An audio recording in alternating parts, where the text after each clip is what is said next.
Hi ಮಗ, ಹೇಗಿದ್ಯಾ? ಆಯ್ತೀವ. ಏನು ಅರ್ಜೆಂಟಾಗಿ ಫೋನ್ ಮಾಡಿ ಸಿಗ್ಬೇಕು ಅಂತ ಹೇಳಿದೆ? ನಮ್ಮ ಗೋಕುಲ್ ಇದ್ನಲ್ಲ ಮಗ, ಅವ್ನಿಗೇನಾಯ್ತು? ಅವನೊಂದು ಹುಡುಗಿನ ಲವ್ ಮಾಡ್ತಿದ್ದ. ಆದರೆ ಆ ಹುಡುಗಿಗೆ ಆಲ್ರೆಡಿ ಬೇರೆ ಮದುವೆ ಆಗಿತ್ತು. ಆಮೇಲೆ ಅವರಿಬ್ರು ಬೇರೆ ಆದರು. ಇದೆಲ್ಲ ಆದಮೇಲೆ ಆ ಹುಡುಗಿ ನಮ್ಮ ಗೋಕುಲ್ ಜೊತೆ ಕ್ಲೋಸ್ ಆದ್ಲು. ಇಬ್ಬರು ಸೀರಿಯಸ್ ಆಗೇ ಇದ್ರು. ಆದರೆ ಕೆಲವು ದಿನಗಳಿಂದ ಆ ಹುಡುಗಿ ಕಾಣಿಸ್ತಿಲ್ಲ ಮಗ. ಫೋನ್ ಸ್ವಿಚ್ ಆಫ್ ಆಗಿದೆ, ಯಾರ ಜೊತೆಲೂ ಕಾಂಟ್ಯಾಕ್ಟ್ ಇಲ್ಲ. ಎಲ್ಲೋದ್ಲು, ಏನಾಯ್ತು ಒಂದು ಗೊತ್ತಾಗ್ತಿಲ್ಲ. ಆಮೇಲೆ ಅವಳ ಬಗ್ಗೆ ಕೇಳೋಕ್ಕೆ ಅಂತ ಅವಳು ಎಕ್ಸ್ ಹಸ್ಬೆಂಡ್ ಹತ್ರ ಹೋಗಿದ್ದೆ. ಅದೇ ದೊಡ್ಡ ತಪ್ಪಾಗಿತ್ತು. ಅವನು ಇವನ ಮೇಲೇ ಕಂಪ್ಲೇಂಟ್ ಕೊಟ್ಟು ಅರೆಸ್ಟ್ ಮಾಡಿಸಿದ್ದಾನೆ. ಏನೋ ಹೇಳ್ತಿದ್ಯಾ? ಪಾಪ ಮಗ, ಗೋಕುಲ್ ಪರಿಸ್ಥಿತಿ ಅಂತೂ ನೋಡೋಕ್ಕಾಗ್ತಿಲ್ಲ. ಮನೇಲಿ ವಯಸ್ಸಾದ ಅಪ್ಪ ಅಮ್ಮ, ಅವ್ರನ್ನ ನೋಡ್ಕೊಳ್ಳೋಕ್ಕೆ ಅಂತ ಅವನೊಬ್ಬನೇ ಇರೋದು. ಆ ಮನೆಗೆ ಆಧಾರ ಅಂತಲೂ ಅವನೊಬ್ಬನೇ ಇರೋದು. ಅವನು ಜೈಲ್ಗೆ ಹೋದ್ಮೇಲೆ ಅವ್ರ ಅಪ್ಪ ಅಮ್ಮ ಇಬ್ಬರು ದಿಕ್ಕೆ ತೋಚ್ದಂಗೆ ಆಗ್ಬಿಟ್ಟಿದ್ದಾರೆ ಮಗ. ಇವತ್ತು ಬೆಳಿಗ್ಗೆ ಅವ್ರ ಮನೆಗೆ ಹೋಗಿ ನೋಡ್ಕೊಂಡ್ಬಂದೆ.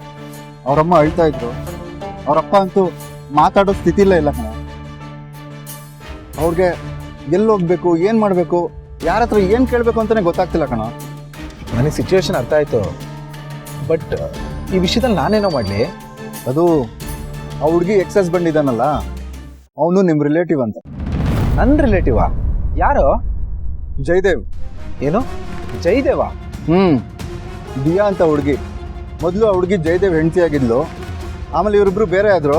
ಅದಾದಮೇಲೆ ಗೋಕುಲ್ ಪರಿಚಯ ಆಯಿತು. ಗೋಕುಲ್ಗೂ ಜಯದೇವ್ ಪರಿಚಯ ಆಗಿತ್ತು. ಒಂದು ದಿವಸ ಇದ್ದಕ್ಕಿದ್ದಂಗೆ ಆ ಹುಡುಗಿ ಮಿಸ್ ಆದ್ಲು. ಗೋಕುಲ್ಗೆ ಜಯದೇವ್ ಮೇಲೆ ಅನುಮಾನ ಬಂತು. ಅದನ್ನು ಕೇಳೋಕ್ಕೆ ಅಂತ ಗೋಕುಲ್ಲು ಪೊಲೀಸರನ್ನ ಕರ್ಕೊಂಡು ಜಯದೇವ್ ಮನೆಗೆ ಹೋಗಿದ್ದಕ್ಕೆ ಅಲ್ಲಾಗಿದ್ದೇ ಉಲ್ಟಾ. ಜಯದೇವೇ ಇವನ ಮೇಲೆ ಉಲ್ಟಾ ಕೇಸ್ ಹಾಕಿ ಗೋಕುಲ್ನೇ ಅರೆಸ್ಟ್ ಮಾಡಿಸಿದಾನೆ. ಪ್ಲೀಸ್ ಮಗ, ನಿನಗೆ ಅವ್ನ ಪರಿಚಯ ಇದೆ. ನೀನೇನಾದರೂ ಮಾತಾಡಿದ್ರೆ ಇದಕ್ಕೆ ಯಾವುದಾದ್ರೂ ದಾರಿ ಸಿಗ್ಬೋದು. ಪಾಪ ಮಗ ಗೋಕುಲ್ಲು, ಅವನೇನು ತಪ್ಪು ಮಾಡಿದ್ನೋ ಗೊತ್ತಿಲ್ಲ. ಆದರೆ ಅವ್ರ ಅಪ್ಪ ಅಮ್ಮ ಮಾತ್ರ ಅವ್ನು ಮಾಡಿದಿರೋ ತಪ್ಪಿಗೆ ಶಿಕ್ಷೆಯನ್ನು ಮುಗಿಸ್ತಿದಾರೋ.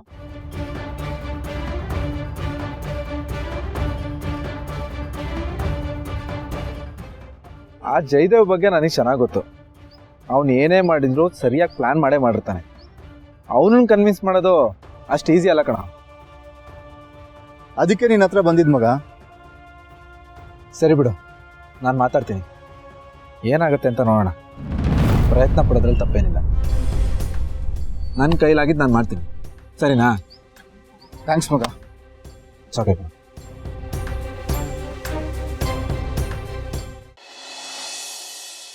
Thank you madam. ನನ್ನ ಮೇಲೆ ಜವಾಬ್ದಾರಿನ ಇಟ್ಟು ಈ ಕೆಲಸನ ಕೊಟ್ಟಿದ್ದಕ್ಕೆ. ನೋಡಿ, ನಮ್ಮ ಸ್ಕೂಲಲ್ಲಿ ಎಜುಕೇಷನ್ ಜೊತೆ ಎಕ್ಸ್ಟ್ರಾ ಕರಿಕ್ಯುಲಮ್ ಆ್ಯಕ್ಟಿವಿಟೀಸ್ ತುಂಬ ಇಂಪಾರ್ಟೆನ್ಸ್ ಕೊಡ್ತೀವಿ. ಅದರಲ್ಲಿ ಯಾವ ಕಾಂಪ್ರಮೈಸು ಆಗಬಾರ್ದು.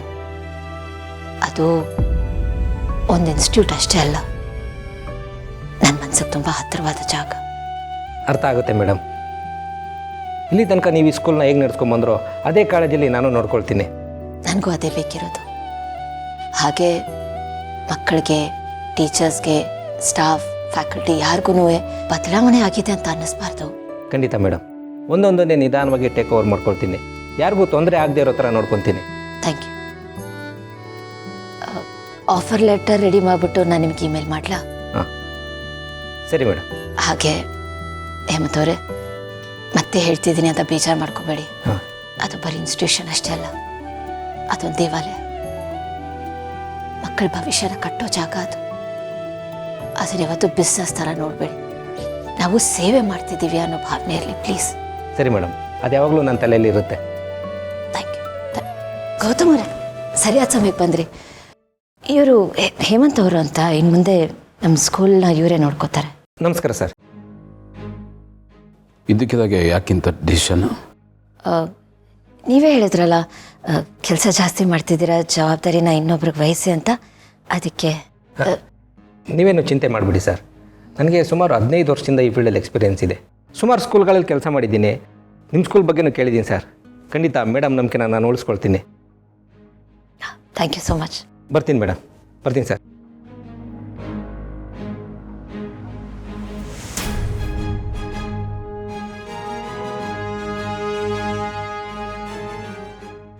ಫ್ರೆಶಪ್ ಆಗಿ ನಾನು ಕಾಫಿ ತರ್ತೀನಿ.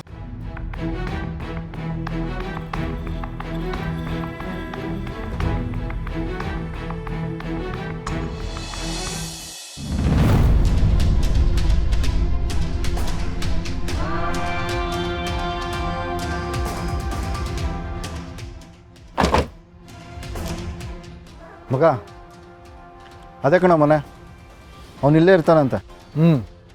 ಸರಿ, ನೀನು ಇಲ್ಲೇ ಇರು, ನಾನು ಹೋಗಿ ಮಾತಾಡ್ಕೊಬರ್ತೀನಿ. ಓಕೆ, ಹುಷಾರು.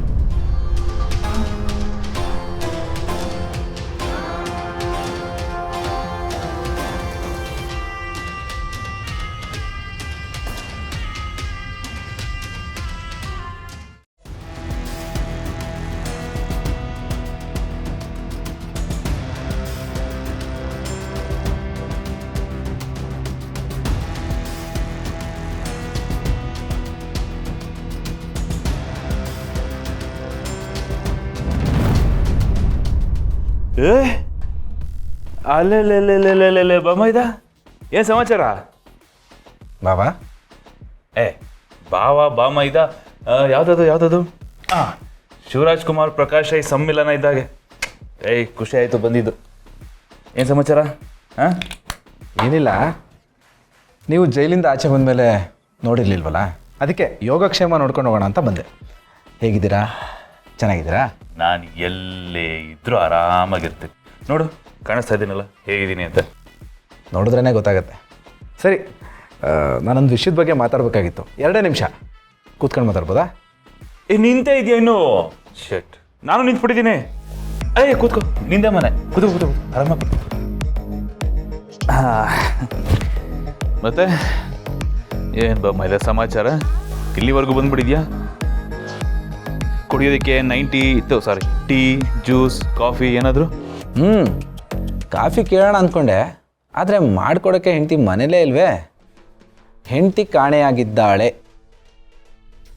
ನಿನಗೆ ಗೋಕುಲ್ ಗೊತ್ತಲ್ವಾ? ಯಾವ ಗೋಕುಲು?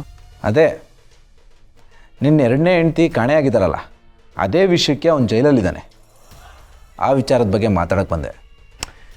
ನೋಡ್ಬಮ್ಮೈದ, ಅವತ್ತು ನಾನು ಸೆಲ್ಲಲ್ಲಿರ್ಬೇಕಾದ್ರೆ ನೀನು ಬಂದು ಮಾತಾಡ್ದಾಗಲೇ ನಿನ್ನ ಮಧ್ಯ ಇದ್ದಿದ್ದು ಚೂರೋ ಪಾರೋ ಸಂಬಂಧನೂ ಕಟ್ಟಾಗ್ಬಿಟ್ಟಿತ್ತು. ಈಗ ಆಲ್ ಆಫ್ ಎ ಸಡನ್ ನನ್ನ ಮನೆ ಒಳಗಡೆ ನೋಡಿ ನನ್ನ ತಂಗಿ ಗಂಡ ಅನ್ನೋ ಒಂದೇ ಒಂದು ಸೆಂಟಿಮೆಂಟ್ ಎಲ್ಲೋ ಚೂರು ಇರೋದ್ರಿಂದ ಕೂರಿಸಿ ಕಾಫಿ ಟೀ ಬೇಕಾ ಅಂತ ಕೇಳಿದೆ. ಆದರೆ ಈಗ ನೀರು ಕೊಡೋದು ವೇಸ್ಟು ಅನ್ನಿಸ್ತಾ ಇದೆ. ಸೊ ಪ್ಲೀಸ್, ಅದೇನು ಹೇಳಬೇಕು ಬೇಗ ಹೇಳಿಬಿಟ್ಟು ನೀನು ಕೆಲಸ ನೋಡ್ಕೊ ಹೋಗೋ ರಾಜ. ನೋಡಿ, ನಿಮ್ಮಿಬ್ಬರ ಮಧ್ಯೆ ಏನಾಗಿದೆ ಅಂತ ನನಗೆ ಗೊತ್ತಿಲ್ಲ, ಗೊತ್ತಾಗಬೇಕು ಅನ್ನೋ ಆಸೆನೂ ಇಲ್ಲ, ಆಸಕ್ತಿನೂ ಇಲ್ಲ. ಆದರೆ ಗೋಕುಲ್ ನನಗೆ ಚೆನ್ನಾಗಿ ಗೊತ್ತು, ಅವನು ಹೇಗೆ ಅಂತಲೂ ಗೊತ್ತು. ಯಾವುದೇ ಕಾರಣಕ್ಕೂ ಅವನು ಇಂಥ ಕೆಲಸ ಮಾಡೋಕ್ಕೆ ಸಾಧ್ಯನೇ ಇಲ್ಲ.